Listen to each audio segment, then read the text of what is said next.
Hello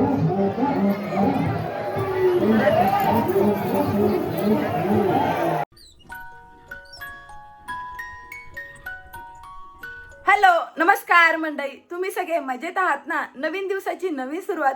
मी नमिता तुमचे एका नवीन व्हिडिओमध्ये अगदी मनापासून स्वागत करत आहे. आज गुरुवार 2 एप्रिल हनुमान जयंती. तुम्हा सर्वांना हनुमान जयंतीच्या खूप खूप शुभेच्छा. आणि आम्ही इस्पुर्लीकर या हनुमान जयंतीची वर्षभर खूप आतुरतेने वाट बघत असतो आणि खरंच हा दिवस आमच्यासाठी खूप अभिमानाचा, आनंदाचा आणि समाधानाचा आहे. प्रत्येकाच्या नवसाला पावणार हनुमान अशी पूर्ण भागात ख्याती असल्यामुळे हनुमान जयंतीचा उत्सव खूप मोठ्याने होत असतो. तरी आता रामनवमी पासून हरिनाम सप्ताह चालू आहे. सकाळी 5 वाजता काकड आरती, त्याच्यानंतर दिवसभर वेगवेगळे भक्तिमय कार्यक्रम, संध्याकाळी प्रवचन आणि रात्रीचं कीर्तन. आणि खरंच हे आठवडाभर इतके मस्त गेले ना, आणि सगळे कार्यक्रम अगदी व्यवस्थित पार पडलेत. तर आज हनुमान जयंतीचा सोहळा असल्यामुळे सकाळी 4:30 वाजताच काकड आरती पार झाली. आणि मेन म्हणजे अगदी आज सगळं व्यवस्थित शूट करायचा प्रयत्न करणार होते, परंतु गावी अचानक जोरदार पाऊस चालू आहे आणि विजांचा कडकडाट सुद्धा चालू आहे. त्यामुळे गावाकडील सगळ्यांच्या घरातली लाईट गेली होती. तर कसं तरी मी सकाळी आवरून घेतलं आणि त्याच्यानंतर काकड आरतीला गेल्यानंतर काही क्लिप मी शूट केल्या, त्या आधी पुढे जॉईन करते.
इस्पुर्ली गावचे ग्रामदैवत श्री हनुमंत यांची नवसाला पावणारा किंवा इच्छापूर्ती अशी सर्वत्र ख्याती असल्यामुळे सर्व भाविक भक्त अगदी मनोभावे देवाकडे मागणी करतात आणि ती मागणी पूर्ण झाल्यानंतर दंडवताचा विधी घेतला जातो. तर या दंडवताच्या विधीविषयी मला माहिती असणारी अगदी थोडक्यात माहिती सांगते. 8:30 ते 9च्या दरम्यान दंडवताला सुरुवात केली जाते. पुरुष लोक फक्त बनियन व पॅन्ट वापरतात आणि स्त्रिया साडी नेसून केस पूर्णपणे सोडले जातात. दारामध्येच गरम पाण्याने आंघोळ करून झाल्यानंतर हातात काठी देऊन सर्वांचं पूजन केले जातं. त्यानंतर दंडवताला सुरुवात होती. सगळ्यात पहिल्यांदा 5 पावले चालून झाल्यानंतर साष्टांग नमस्कार घालून झाल्यानंतर पूर्ण काठी जमिनीवर फिरवली जाते आणि या पूर्ण दंडवताच्या विधीमध्ये कोणासोबतही अजिबात बोलले जात नाही. त्यानंतर ठराविक अंतरानंतर किंवा कॉर्नर आल्यानंतर पाण्यातील लिंबू जो असतो तो डोळ्याला स्पर्श करून दहीभाताचा जो मुटका असतो तो दोन्हीकडे फेकला जातो आणि सर्व लोक एकत्र आल्यामुळे थोडीशी गर्दी होते आणि या लोकांसोबत पेरावा किंवा पाण्याची घागर घेणारे अशी वेगवेगळे लोक सोबत असतात.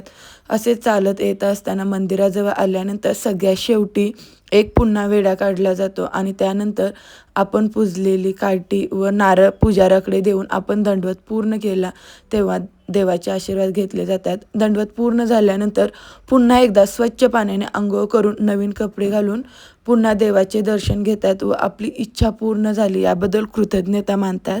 दंडवताचा कार्यक्रम झाल्यानंतर थोडा वेळ सगळ्यांनी असंच घरात निवांत बसून फॅमिलीसोबत टाइम स्पेंड केला आणि त्याच्यानंतर आता महाप्रसादाचे खूप मोठ्या प्रमाणात आयोजन असते. तर सगळेजण मिळून महाप्रसादाला चाललो आहे आणि खरंच इतकं जेवण बेस्ट असतं ना, तर माझा दरवर्षीचा अनुभव आहे.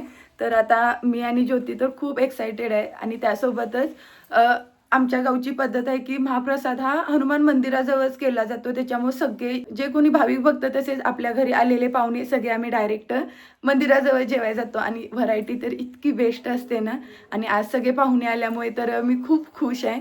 शक्य करून ज्यांना दाखवता येतील किंवा जे कम्फर्टेबल असेल तर त्यांनाच मी दाखवण्याचा प्रयत्न करेन. महाप्रसादाच्या जेवणामध्ये सुजीची गोड खीर, मसाले भात, डाळीची आमटी व वांग बटाट्याची मिक्स अशी भाजी आहे. महाप्रसादाचं जेवण मनसोक्त करून आल्यानंतर ताई, पप्पा, मामी यांच्यासोबत भरपूर वेळ गप्पा झाल्या आणि त्याच्यानंतर आता सगळे गेल्यानंतर थोडंसं एकदम शांत वाटतं. आणि प्रत्येक व्हिडिओमध्ये मी हेच बोलत असते की गावी आल्यानंतर सगळी लोक भेटल्यानंतर मला इतकं मस्त वाटतं ना आणि खरंच मी खूप खुश असते. कारण जेव्हा आपण सगळ्यांपासून लांब राहतो ना तर तेव्हाच या गोष्टीची आपल्याला जाणीव होते. तर आता सगळं झालं आणि मेन म्हणजे पहाटे 4 वाजता नेसलेली साडी अगदी व्यवस्थित बसले आणि नवीन साडी असल्यामुळे तर मी खूपच खुश आहे. तर आता पटकन हा पूर्ण आउटफिट चेंज करून घेते आणि आज संध्याकाळी सुद्धा हनुमान जयंतीनिमित्त खूप चांगले कार्यक्रम आहेत. परंतु थोडंसं एका गोष्टीचा राग येतो म्हणजे हा पाऊस. आता 2 वाजलेत, एकदम असं ढगाळ वातावरण झालंय. त्यासोबतच पहाटे 3:30ला उठले होते तेव्हा सुद्धा कंटिन्युअस पाऊस होता आणि पावसासोबत थोडासा विजाचा कडकडाट होत असल्यामुळे लाईट सुद्धा सतत ये जा होत आहे. त्याच्यामुळे ते अजून एक टेन्शन आहे. तर खूप मस्त वाटलं, सगळे भेटले. आणि मेन म्हणजे आज अजून एक आनंदाची गोष्ट म्हणजे जेव्हा प्रसाद घेण्यासाठी गेलो होतो तेव्हा गावातल्या आजूबाजूच्या लेडीज भेटल्या होत्या. तर त्यांनी इतकं मन भरून व्हिडिओचं कौतुक केलं तर ते ऐकून अगदी समाधान झाले आणि आपण काहीतरी चांगलं काम करतोय याचं थोडंसं आपल्याला एक पोचपावती भेटली असं वाटतं.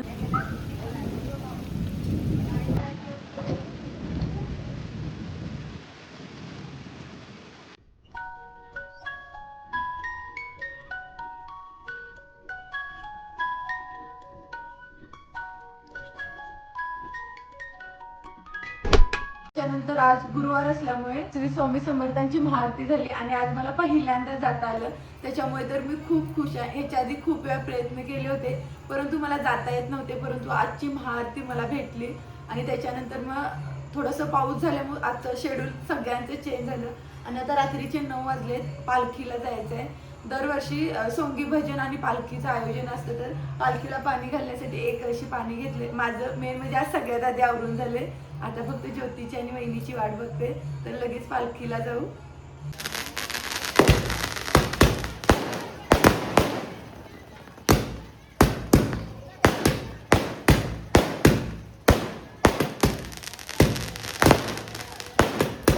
चांग भल देवा ज्योतिबा चांग भल, चांग भल रे चांग भल देवा ज्योतिबा चांग भल, चांग भल रे चांग भल देवा ज्योतिबा चांग भल.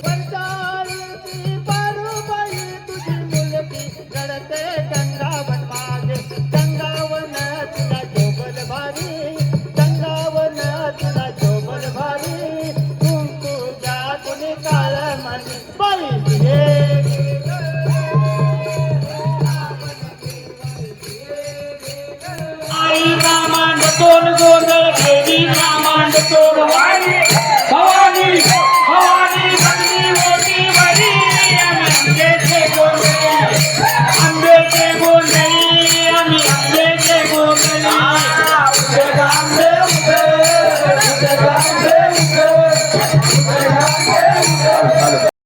माझी मायाळू ग सासू हो मोळा भावडाचा चरा माझी मायाळू ग सासू मोळा भावडाचा चरा देवा नारायणावान पती माझा ग हसरा. दिंडीचा पूर्ण कार्यक्रम बघून आल्यानंतर सगळ्यात आधी पहिल्यांदा जेवून घेतलं आणि आज आईने चुलीवरची पुरणपोळी बनवलेली इतकी टेस्ट होती ना आणि त्यासोबतच इतरही जेवून घेतलं.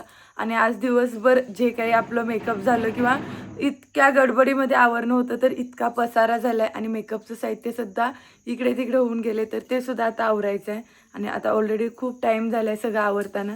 तर हा आजचा व्हिडिओ इथेच थांबवते. हा हनुमान जयंतीचा स्पेशली व्हिडिओ आवडला असेल तर व्हिडिओला लाईक करा, शेअर करा आणि चॅनेलला नक्की सबस्क्राईब करा. उद्या पुन्हा एकदा भेटू अशाच एका नवीन आणि खास व्हिडिओमधून. तोपर्यंत तुम्ही सर्वांनी काळजी घ्या. बाय.